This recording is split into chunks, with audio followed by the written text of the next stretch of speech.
So now, those who belong to me will not be defeated, says the Lord, nor will they be afraid in battle. When they see a king rising from the north, known as the king of Assyria and the king of injustice, he will escalate his conflicts and turmoil against Egypt. The land will collectively lament as your children are taken away. Many will wish for death in those times, but death will elude them.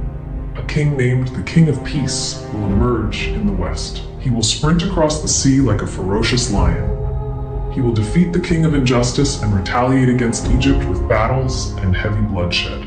In those days, he will decree peace and a worthless gift in Egypt. He will grant peace to the holy ones, declaring the name of God is one. He will honor the saints and elevate their sanctuaries. He will give meaningless gifts to God's house. He will covertly roam the cities of Egypt. He will inventory holy sites, assess pagan idols, and tally their riches. He will appoint priests for them. He will order the capture of the wise and influential, bringing them to the coastal capital, proclaiming there is only one language. But when you hear, peace and happiness are here, I will. Now let me describe his signs for you to recognize him. He has two sons, one on his right and one on his left. The one on his right will adopt a demonic appearance and oppose God's name. 4 kings will descend from that king. In his 30th year, he will go to Memphis and construct a temple there. On that day, his own son will revolt and kill him. The entire land will be in turmoil. On that day, he will issue a decree across the land to capture all priests and saints, demanding, "Return double the gifts and blessings my father gave you." He will close the holy sites, seize their properties, and imprison their children. He will command, and vile sacrifices and abominations will occur in the land. He will manifest before the sun and moon. On that day, the land's priests will rend their garments. Woe to you, rulers of Egypt, for your time has passed. The oppression against the poor will rebound on you, and your children will be taken as loot. In those days, the cities of Egypt will mourn. Neither buyer nor seller will be heard. The markets will be desolate. The people in Egypt will weep together, longing for death, which will evade them. In those days, they will climb rocks and leap off, begging, "Crush us." Yet they won't die. Double suffering will spread across the land.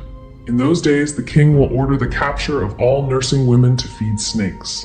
Their breast milk will be turned into arrow poison. Due to the city's distress, he will again command the capture of all boys aged 12 and under to train them in archery. Earthly midwives will lament, and mothers will question why they gave birth.